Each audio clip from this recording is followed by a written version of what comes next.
Prime time को पेश करने में ताउन किया है राशि स्टोन्स इंडिया, लीला होटल के पीछे, Banjara hills, road number 3, Hyderabad. Phone number 9912041041।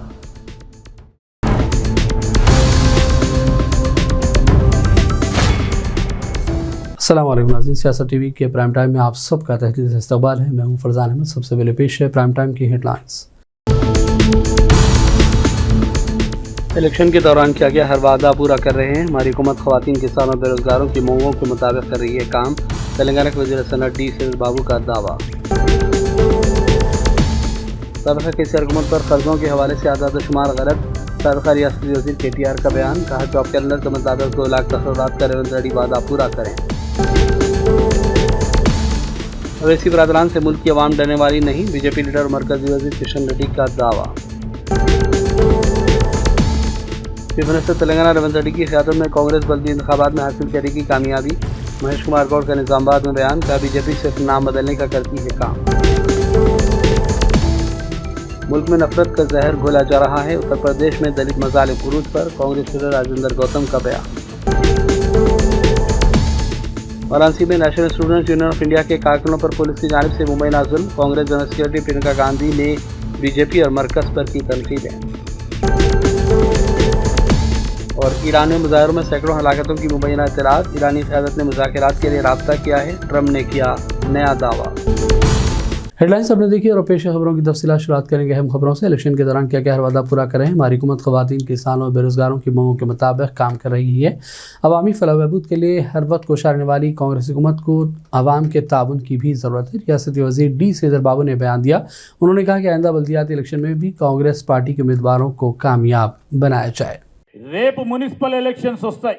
మేము కోరుతా ఉన్నాం మిమ్మల్ని అందరినీ, నేను చెప్పిన ప్రతి పనిని ఒకటి తర్వాత ఒకటి పూరించుకునే ప్రయత్నం చేస్తామన్నా లేదా అని ఒకసారి ఆలోచన చేయండి। నా మహిళా సోదరులను అడుగుతా ఉన్నాం, ప్రతి రోజు కూడా అనునిత్యం ఈ 2 సంవత్సరాల కాలయంలో ఉచిత బస్సు పరంగా ప్రయాణం చేసిన సోదరిమని ఒక్కసారి గుర్తుపెట్టుకొని మీరు ఓటు వేసినప్పుడు, మున్సిపల్ ఎన్నికలు వచ్చినప్పుడు దాన్ని గుర్తుపెట్టుకొని కాంగ్రెస్ పార్టీ ప్రభుత్వాన్ని మరింత ప్రోత్సాహం చేసే కార్యక్రమం చేయమని కోరుతా ఉన్నా। మీరు ఓటు వేసినప్పుడు కాంగ్రెస్ పార్టీ ప్రభుత్వం ఇచ్చిన మాట సన్న రకం బియ్యం అందజేస్తామని చెప్పాము, అందజేస్తున్నామా లేదా అని మీరు ఆలోచన చేసి ఓటు వేసినప్పుడు ప్రభుత్వానికి ఇంకా మరింత ప్రోత్సాహకరంగా నడిపించే కార్యక్రమం మీ దీవెనలు కావాలని మేము కోరుతా ఉన్నాం। ప్రభుత్వ ఉద్యోగాల ఖాళీలకు సంబంధించి ఆ రోజు మేము చెప్పాం, ప్రభుత్వ ఉద్యోగ ఖాళీలను భర్తీ చేస్తామని చెప్పాం।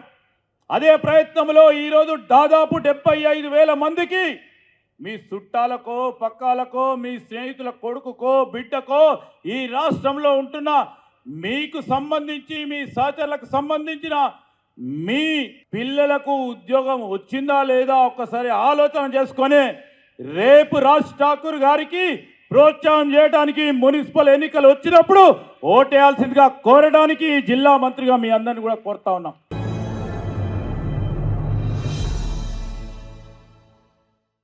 तेलंगाना हुकूमत ने अवाम की सहूलत और वक्ती बचत के लिए एक जामा डिजिटल प्लेटफॉर्म मुतारिफ करवाया है। मी टिकट ऐप मुसाफिरों को RTC बसों के लिए एक वेबसाइट, मेट्रो के लिए अलग ऐप और मंदिरों या सियाती मुकामात के लिए मुख्तलिफ पोर्टल्स का इस्तेमाल करने की ज़रूरत नहीं पड़ेगी, लेकिन अब इस नए ऐप के ज़रिए तमाम खदमात एक जगह फ्राहम कर दी गई।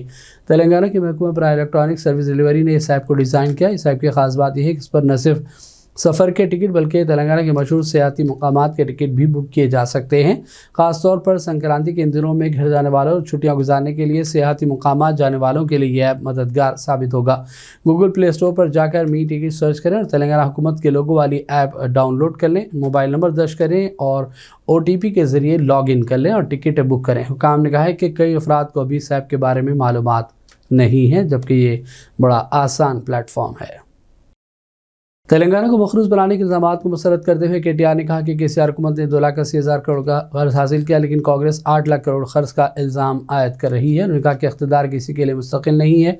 कांग्रेस हुकूमत के 3 साल बच गए। उन्होंने कहा कि बेरोजगार नौजवानों से रेवंत रेड्डी खौफजदा हैं और 70,000 जायदादों पर तकर्रुरात का हुकूमत दावा कर रही है, जबकि हकीकत में 10,000 तकर्रुरात भी नहीं किए गए। उन्होंने कहा कि जॉब कैलेंडर पर अमलावरी की जाए और कांग्रेस अपने वादे के मुताबिक 2 लाख जायदादों पर तकर्रुरात करे।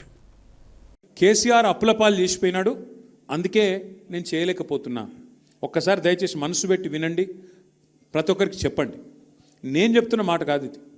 భారత ప్రభుత్వం, కేంద్ర ప్రభుత్వం ఇట్లనే పార్లమెంటులో, ఎందుకంటే ఈయన ఇన్నిసార్లు చెప్తున్నాడు కదా, రేవంత్ రెడ్డి గారు అప్పుల పాలైపోయింది రాష్ట్రం, అప్పుల పాలైపోయిందని చెప్తున్నాడు కదా, నిజమేనేమో అని చెప్పి ఒక బీజేపీ ఎంపీ కేంద్ర ప్రభుత్వాన్ని పార్లమెంట్లో ప్రశ్న అడిగిండు.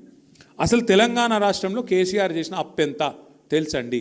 ఎందుకంటే డిప్యూటీ సీఎం ఏమో బట్టి విక్రమార్కనేమో 6 లక్షల కోట్లు అంటుండు, ముఖ్యమంత్రి రేవంత్ రెడ్డి ఏమో 8 లక్షల కోట్లు అంటుండు, జూపల్లి కృష్ణారావు 7 లక్షల కోట్లు అంటుండు. వీళ్ళకే శృతి లేదు మంత్రులకు. అసలు విషయం ఏంది చెప్పండి అని ఒక బీజేపీ ఎంపీ కేంద్ర ప్రభుత్వాన్ని అడిగితే, కేంద్ర ప్రభుత్వం రిజర్వ్ బ్యాంక్ని అడిగింది, కంట్రోలర్ అండ్ ఆడిటర్ జనరల్ని అడిగింది, కాగ్ని అడిగింది. అడిగి మొత్తం లెక్కలు తీయమంటే వాళ్ళు మొత్తం హిసాబ్ కితాబ్ చేసి పార్లమెంట్లో సమాధానం చెప్పారు. ఏమని చెప్పిండ్రు? కేసీఆర్ పదవి బాధ్యత తీసుకున్న నాడు జూన్ 2, 2014 ఆ రోజు రాష్ట్రం నెత్తి మీద ఉన్న అప్పు 72,000 కోట్లు. కేసీఆర్ దిగిపోయిన నాడు రాష్ట్రం నెత్తి మీద ఉన్న అప్పు 3,50,000 కోట్లు. అంటే విరాసత్గా వచ్చిన 72,000 కోట్లు తీసేస్తే మరి కేసీఆర్ చేసిన అప్పు ఎంత? 2,80,000 కోట్లు. 352 మైనస్ 72 చేస్తే 2,80,000 కోట్లు. అవును, అప్పు చేసిండు కేసీఆర్. 2,80,000 కోట్లు అప్పు చేసిండు. మరి ఏం చేసిండు? 2,80,000 కోట్లు అప్పు చేసి 73,000 కోట్ల రూపాయలు రైతుల ఖాతాల్లో వేసిండా వేయలేదా? జిల్లాకు ఒక మెడికల్ కాలేజ్, నర్సింగ్ కాలేజ్ పెట్టిండా పెట్టలేదా? 1,022 గురుకుల పాఠశాలలు పెట్టిండా లేదా? కరెంటును బాగు చేసేందుకు 50,000 కోట్లు ఖర్చు పెట్టి కరెంటును బాగా చేయలేదా? అట్లాగే 40,000 కోట్లు ఖర్చు పెట్టి ఇంటింటికి తాగునీరు ఇయ్యలేదా? మరి ఇన్ని పనులు చేసిండు కేసీఆర్ గారు. 1,00,000 double bedroom. Chief minister Telangana Revanth Reddy की क़यादत में कांग्रेस बल्दी इलेक्शन में भी कामयाब होगी। महेश कुमार गौड़ ने दावा किया। उन्होंने कहा कि कांग्रेस निज़ामाबाद समेत कई जगहों पर गलबा हासिल करेगी। उन्होंने मीडिया से बातचीत के दौरान कहा कि मोदी हुकूमत जब से इख्तियार में आई सिर्फ नाम बदलने का काम ही कर रही है। बीजेपी हर इलेक्शन से पहले कम्युनल वातावरण क्रिएट करके वोट लेने का प्रयास करती। आज जनता होशियार हो गए, ये टैक्टिक्स काम नहीं करेंगे। जनता को चाहिए डेवलपमेंट, जनता को चाहिए वेलफेयर। वो डेवलपमेंट और वेलफेयर कांग्रेस पार्टी भरपूर दे रही है। होने वाले म्युनिसिपल इलेक्शन में कांग्रेस पार्टी 90% म्युनिसिपलिटी जीतती। बीजेपी लीडर और मरकजी वज़ीर किशन रेड्डी ने ओवैसी बरादरान पर शदीद तनकीदें की और कहा कि मुल्क की आवाम डरने वाली नहीं है। किशन रेड्डी ने कहा कि चाहे असद ओवैसी का हिजाब वाला बयान हो या कुछ और, हिंदुस्तान के बाशिंदे इनसे डरने वाले नहीं हैं। तेलंगाना में मजलिस पार्टी के लीडर्स, एमआईएम का पार्टी के सांसद हो, विधायक हो, ओवैसी ब्रदर्स हो, वो लोग थ्रेटन करने का शुरुआत किया है। मैं ओवैसी ब्रदर्स से, असदुद्दीन ओवैसी और अकबरुद्दीन ओवैसी से मैं बताना चाहता हूं, अब थ्रेटन करने से देश का जनता डरते नहीं। असदुद्दीन बोलते हैं इस देश को एक हिजाब रखने वाले एक बेटी प्राइम मिनिस्टर होना चाहिए। आज पाकिस्तान में जाकर पाकिस्तान में कोई हिंदू प्रधानमंत्री होना चाहिए ऐसा डिमांड करते क्या असदुद्दीन ओवैसी जाकर? इस देश में डेमोक्रेसी है, इस देश में अब्दुल कलाम जी राष्ट्रपति बने हैं, जाकिर हुसैन जी बड़ा बड़ा पोजीशन में हैं, माइनॉरिटी के लोग भी सुप्रीम कोर्ट का चीफ जस्टिस बनते हैं। जो असदुद्दीन ओवैसी का जो कहानी सुनने के लिए जनता तैयार नहीं है। और अकबरुद्दीन जो चेतावनी दिया है, आपका चेतावनी से आज भारत के लोग नहीं डरते हैं। ये नया भारत है, ये न्यू इंडिया है। मोदी जी के नेतृत्व में ये देश चल रहे हैं। ये देश के जनता भी डरने वाले नहीं है। इसीलिए ऐसा डराना बंद करके देश के जनता के साकर, देश के मूड, जनता के मूड को देखते हुए मिलकर काम करना चाहिए। ऐसा डराना बंद करिए, ऐसा ही मेरी डिमांड है। तेलंगाना के वजीर मोहम्मद अजहरुद्दीन महाराष्ट्र में इलेक्शन के सिलसिले में मुंबई के दौरे पर हैं। उन्होंने कांग्रेस कायदीन की तायद में बयान दिया और उम्मीद जाहिर की कि कांग्रेस पार्टी महाराष्ट्र के इलेक्शन में शानदार कारकर्दगी करेगी। तो देखा गया तो अच्छा ही प्रचार है, काफ़ी माहौल अच्छा है और मेरे ख्याल में यहाँ पे माहौल अच्छा बना हुआ है, क्योंकि अमीर भाई ने काफ़ी मेहनत की यहाँ से। और मेरे ख्याल में जो भी जितने भी यंग लोग हैं, उन्होंने मेहनत की, और जो भी कैंडिडेट्स हैं एकदम अच्छे हैं, उनको हम दुआ करते हैं, इंशाल्लाह कोशिश करते हैं कि यहाँ से हमारा इंशाल्लाह कमबैक हो, और कांग्रेस पार्टी यहाँ पे मैं उम्मीद है कि अच्छा करेगी, और हम इंशाल्लाह आगे ज़रूर बढ़ेंगे। और अमीन भाई तो यहाँ ही, अमीन भाई काफ़ी हमें एक्सपीरियंस है, मेरे से भी ज़्यादा उनको एक्सपीरियंस है, तो इंशाल्लाह वो बिल्कुल यहाँ से जिता के लेके आएंगे लोग। अजहरुद्दीन जी, हमने देखा है कि जब से बीएमसी चुनाव शुरू हुआ है तो अलग अलग पार्टियां अलग अलग बयान देते नजर आ रहे हैं। कुछ कहते हैं कि हिजाब पहनने वाले बीएमसी मेयर बनेंगे, कुछ कहते हैं हिंदू बनेंगे। आप इन बयानों को कैसे देखते हैं? ये तो ये बयानों के बारे में उतना ज़्यादा मैं बोलता नहीं, मुझे ये सब बेकार सी बातें लगती हैं मेरे को, क्योंकि उसके ऊपर आंसर देना भी एक बेकार बात है, क्योंकि हर एक आदमी को अख्तियार है जो कर सकते हैं। जैसे इंडिया एक डेमोक्रेटिक कंट्री है, यहाँ पे जो जिसको जैसा भी रहना है वैसा रह सकते हैं। तो यहाँ पे आप किसी को, हर एक आदमी का इंडिविजुअल वो रहता है, इंडिविजुअली चलते हैं, लेकिन ऐसी बयानबाजी तो वो होते रहती है। इसमें ज़्यादा अगर आप ध्यान देते रहेंगे तो इलेक्शन में कौन काम करेगा।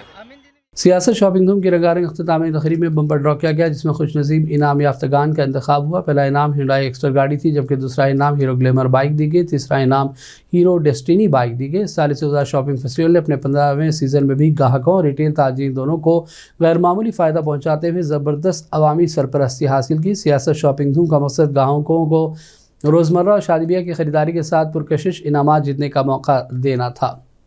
इस फेस्टिवल में शहर भर के लगभग 70 आउटलेट्स ने हिस्सा लिया। अख्तामी तकरीब में मखसूस हैदराबादी अदाकारी और मज़ाही अंदाज से शायकीन को खूब महसूस किया गया। सोशल मीडिया और यूट्यूब की दुनिया के मकबूल चैनलों ने प्रोग्राम को 4 चांद लगाए और शुरका की बड़ी तादाद इस प्रोग्राम से लुत्फ़ अंदोज़ हुई। Assalamualaikum Hyderabad. That's what I'm talking about. सबसे पहली चीज, थैंक यू सियासत for having me a part of this. तो किया था, आज मैं बिग बॉस की जर्नी में 30 इयर्स का हुआ था। इन अ वे मैं अपनी ऑडियंस के सामने ग्रो हुआ हूँ, मैं अपनी ऑडियंस के सामने बड़ा हुआ हूँ, from a child to an adult man. तो बस मैं अपने शहर से एक छोटी सी बात करना चाहूँगा, दिल से ये बात बोल रहा हूँ, वल्लाही दिल से बोल रहा हूँ मैं। अगर ये सब कुछ मेरे साथ हो सकता है ना गाइज, आपके साथ भी हो सकता है। All you need is to be confident about who you are. आप जो भी है, जैसे भी है, जहां से भी आते, जो भी आपका background, it does not freaking matter. क्योंकि जब मैं हैदराबाद से निकल के बॉम्बे, दिल्ली, चंडीगढ़, पंजाब, ये सब लोगों से कंपीट किया ना, I saw the fear in their eyes. मैं ये नहीं बोल रहा हूं कोई और शहर के लोग कम है, बट हम किसी से कम नहीं है, यही बोलना चाह रहा हूं। हैदराबाद की बिरयानी, हैदराबाद की नहारी, हाँ, हैदराबाद की हवा पानी, ये चीज़ों का मुकाबला मैं आपको गारंटी दे रहा हूँ पूरी दुनिया में कहीं नहीं है। I swear, I promise this. और आफ्टर 8-9 ईयर्स मैं आज बोल सकता हूँ कि अब जाके मेरे को मेरे शहर का प्यार और सपोर्ट मिल रहा है। What I saw big boss पे जाके, जो भी मैं करा, जितना भी मैं कर सका, जितने भी मेरे दिन अल्लाह ताला नसीब में रखे थे उस घर में, after I came out, I didn't win the show, but I won my city's respect. Thank you so much every one of you. आप लोगों ने अगर एक एपिसोड भी देखा हो, एक लाइक भी किया हो, एक शेयर किया हो, एक वोट भी डाला हो, it means the world to me. अल्हम्दुलिल्लाह, अल्हम्दुलिल्लाह, आई कैन प्राउडली से मैं हैदराबादी हूँ। And until the day I'm doing this, till the day I die, I will represent Hyderabad till the end.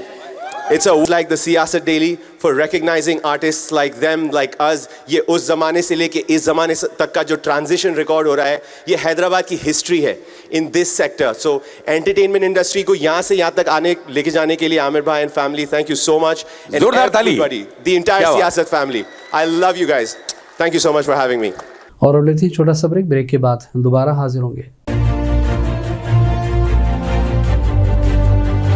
अपनी परेशानियों को दूर करें। खुदा ने परेशानियों को दूर करने का अहम रास्ता जवाहरात यानी के पत्थरों की ताकत में रखा है। बिजनेस के मसले, जॉब नहीं मिल रहा है, दौलत नहीं आ रही है, बीमारियां पीछा नहीं छोड़ रही है, बच्चों के मसले, मियाँ बीवी के मसले, एक परेशानी जाती नहीं कि दूसरी आ जाती है। डॉक्टर निसार के 25 साल तजुर्बे और पत्थरों के महारत के जरिए परेशानियों का हल पाएं। राशि स्टोन्स इंडिया पर आएं और अपने प्रॉब्लम्स को दूर करवाएं और अपनी जिंदगी को असली जवाहरात की ताकत से बदलें। एक कॉल 9912-041-041 पर करें और कामयाबी हासिल करें। हमारा पता है राशि stones India, the Leela hotel के पीछे, road number 3, Banjara hills, Hyderabad. सियासत टीवी की न्यूज़ बुलेटिन में फिर एक मरतबा आपका खैर मकदम है। अंजुमन ने चेयरमैन मुशराबाद और नीलोफर हॉस्पिटल में 5000 ब्लैंकेट्स की तकसीम अमल में लाई गई। साबिक़ा चेयरमैन तेलंगाना बोर्ड अलहाज मोहम्मद सलीम की निगरानी में तकरीब का इनेकाद अमल में लाया गया।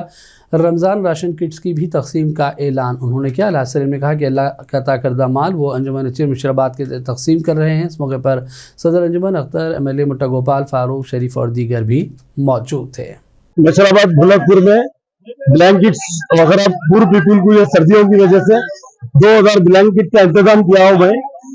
कुछ स्लम एरियो में, कुछ वहाँ पर नीलोफर हॉस्पिटल के पास और भी जो हॉस्पिटल है वहाँ भी दिए हैं। और यहाँ पर भी जो है मुशराबाद की भुलकपुर की आवाम जो गरीब लोग हैं इसके अंदर वो लोग को तकसीम कर रहे हैं। अंजुमन में रखते हैं हम लोग, अंजुमन के पूरे कमेटी के लोग और हम लोग मिलकर जो है इंशाल्लाह ताला आने वाले टाइम पे भी जो है रमजान में भी जो स्कीम्स है वो करना है। और शादियों का भी जो है हम 100 से ज्यादा शादियां करेंगे, बल्कि हम लोग ऐलान करे हैं इंशाल्लाह ताला इज्तिमाई शादियां 10-10 करके हम लोग करेंगे। जो भी लोग यहाँ आके एप्लीकेशन देंगे वो पूरा हम अंजुमन के थ्रू हम करेंगे। और हमारे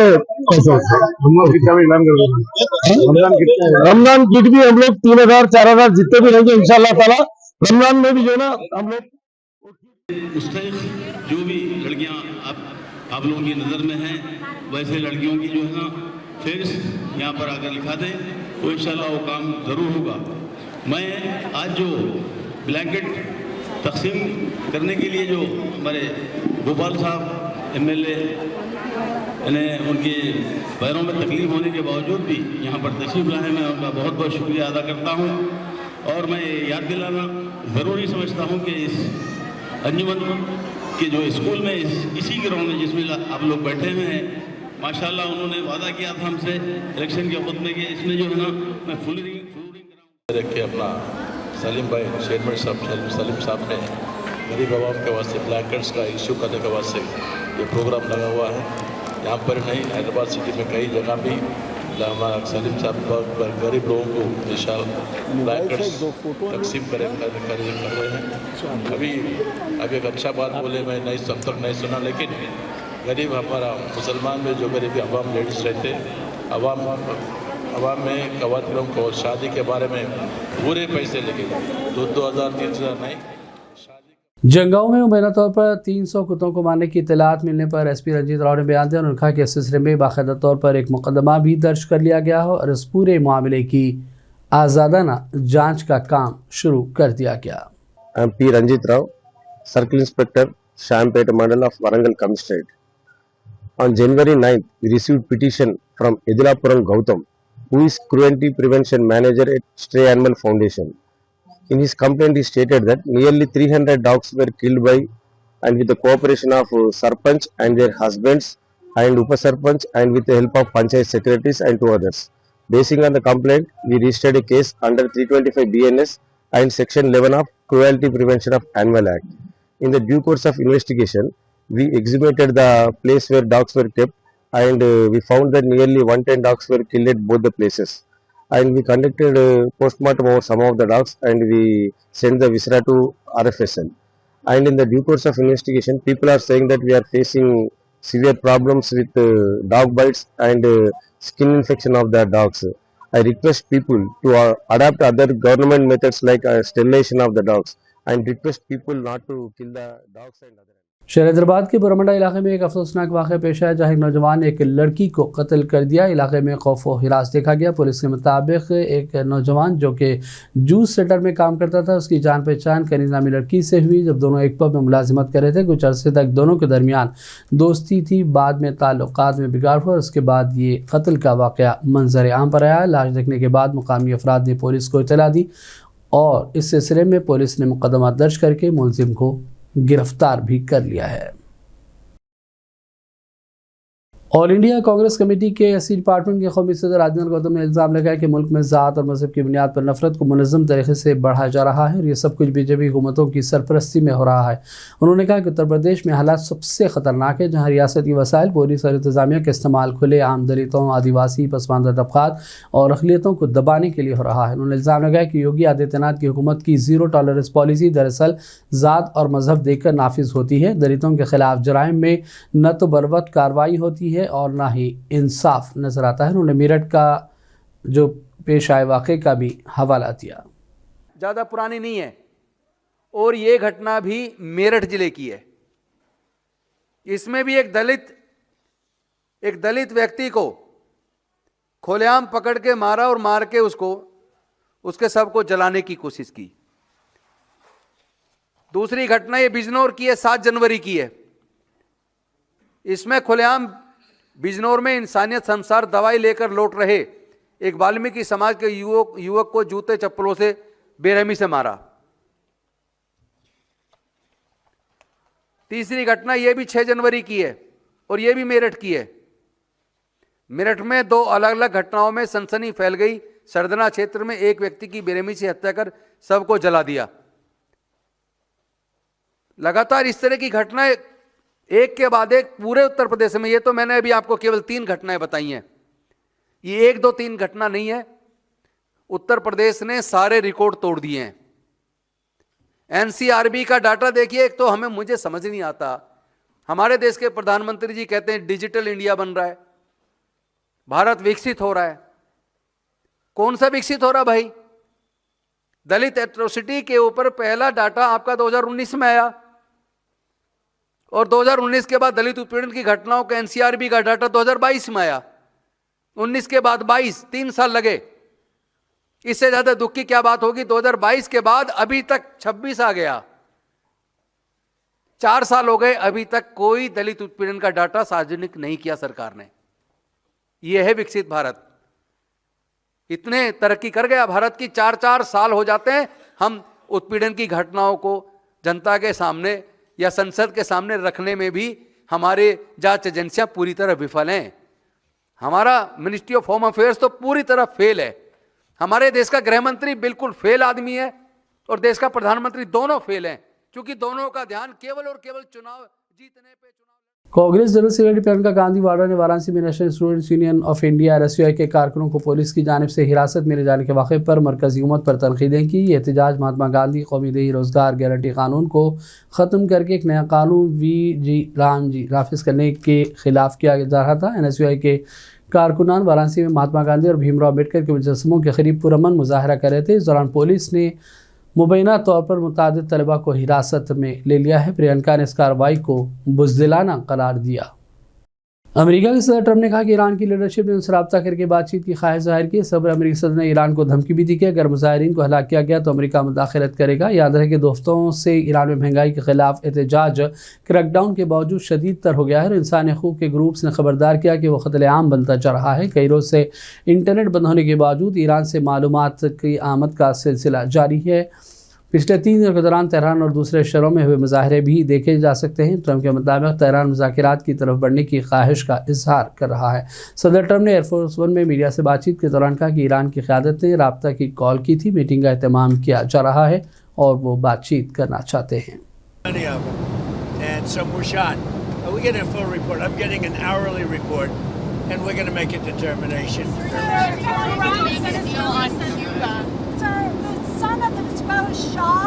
The son of the disposed Shah and some military leaders are encouraging you to take action in Iran. Is that a serious option? And people have been shot, and we're looking at it. Yeah, please. Are you going to go to Venezuela, or is Secretary Rubio going to go to Venezuela anytime soon? Are you going to We're doing well. Venezuela is really working out well. We're working along really well with the leadership, and we'll see how it all works out. Are you expecting the meeting with Delcy to go? At some point I'll meet. Yeah, she's been very good. Look, she asked us, can we take 50 million barrels of oil? And I said, yes, we can. It's $4.2 billion. And it's on its way right now to the United States. When will you meet with Machado this week? Looking for something to grab here because it's going to get rough, and I don't seem to be in a very. I think you did this to me. Put me in a position where there's absolutely nothing to grab. Mr. President. So I'm looking for something to grab, and it's not going to be Caroline. Have any oil companies made commitments to you, sir? Have any oil companies made commitments to the United States after your meeting on Friday, sir? Yeah. Which have Exxon, Conoco? No, I don't want to say. No, I didn't like Exxon's response. We have so many that want it. I'd probably be inclined to keep Exxon out. I didn't like their response. they're playing too cute. What backstops or guarantees have you told the oil companies that you're willing to provide? Guarantees that they're going to be safe, that there's going to be no problem, and there won't be. There's not going to be a problem. They had problems in the past because they didn't have Trump as a president. They had stupid people. You're hoping that they win, Cuba makes a deal. What kind of deal are you looking for from Cuba? What kind of deal are you looking for from Cuba? You're going to find out pretty soon. We're talking to Cuba, and you'll find out pretty soon. And one of the things I want taken care of, and one of the groups I want taken care of, are the people that came from Cuba that were forced out or left under duress, and they're great citizens of the United States right now. और दूसरी जानिब ईरानी supreme leader Ayatollah Khamenei ने कहा कि फिरौन नमरूद और रज़ा शाह के साथ जो हुआ वही ट्रंप के साथ होगा। सोशल मीडिया पर जारी बयान में आयतुल्लाह खामेनेई ने कहा कि गुरूर में डूबा एक शख्स पूरी दुनिया के फैसले कर रहा है। ये समझ लेना चाहिए कि इख्तियार के रूज पर ताकतवरीन हुक्मरानों के साथ क्या हुआ। वाज़ेह है कि ईरानी सदर मसूद पज़ेश्कियान ने भी अमेरिका और इसराइल को ईरान में फसादात का जिम्मेदार करार दिया। ईरानी मीडिया को दिए गए इंटरव्यू में मसूद ने कहा कि अमेरिका इसराइल लोगों को हिदायत दे रहे हैं कि हम तुम्हारे साथ हैं, जाओ तकरीब कार करो। यही वो लोग हैं जिन्होंने ईरान पर हमला भी किया था। हिंदुस्तान के दौरे पर पहुंचे जर्मन चांसलर फ्रेडरिक मर्ज ने आज वज़ीर-ए-आज़म नरेंद्र मोदी के साथ मुलाकात की। वफूद की सतह की बातचीत का भी आगाज़ हो गया। इससे कबल मोदी और जर्मन मां ने साबरमती आश्रम का दौरा किया। दोनों रहनुमाओं ने महात्मा गांधी के मुजस्समे पर गुलहाए अक़ीदत नज़र किए। वज़ीर-ए-आज़म ने उन्हें आश्रम का दौरा करवाया और मालूमात फराहम की। याद रहे कि जर्मन चांसलर सरकारी दौरे पर गुजरात पहुँचे। ये उनका हिंदुस्तान का पहला सरकारी दौरा है। और बाहर में हेडलाइंस पर डालेंगे एक और नज़र। इलेक्शन के दौरान किया गया हर वादा पूरा कर रहे हैं। हमारी हुकूमत ख़वातीन, किसानों, बेरोजगारों की मांगों के मुताबिक कर रही है काम। तेलंगाना के वज़ीर सनअत डी सुरेश बाबू का दावा। साबिक़ा केसीआर हुकूमत पर कर्जों के हवाले से आदाद शुमार गलत। साबिक़ा रियासती वज़ीर KTR का बयान। कहा जॉब कैलेंडर के मुताबिक 2 लाख तकरीबात का रेवंत रेड्डी वादा पूरा करें। अवैसी बरादरान से मुल्क की आवाम डरने वाली नहीं। बीजेपी लीडर और मरकजी वज़ीर किशन रेड्डी का दावा। चीफ मिनिस्टर तेलंगाना रेवंत रेड्डी की क़यादत में कांग्रेस बल्दी इंतखाबात में हासिल करेगी कामयाबी। महेश कुमार गौड़ का निज़ामाबाद में बयान। कहा बीजेपी सिर्फ नाम बदलने का करती है काम।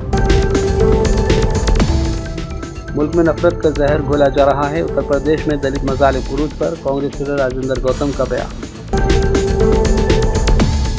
वाराणसी में national students union of India के कारकुनों पर पुलिस की जानिब से मुबैना जुल्म। कांग्रेस जनरल सेक्रेटरी प्रियंका गांधी ने बीजेपी और मरकज पर की तनकीदें। और ईरान में मुजाहरों में सैकड़ों हलाकतों की मुबैना इतलात। ईरानी क़यादत ने मुज़ाकरात के लिए राब्ता किया है। ट्रंप ने किया नया दावा। प्राइम टाइम का सिलसिला फ़िलहाल यहीं ख़त्म करते हैं। मोहम्मद फरजान अहमद को पूरी टीम के साथ इजाज़त दें। देखते रहिए सियासत TV। अल्लाह हाफ़िज़। प्राइम टाइम को पेश करने में ताउन किया है राशि स्टोन्स इंडिया, लीला होटल के पीछे, Banjara hills road number 3, Hyderabad. Phone number 9912041041।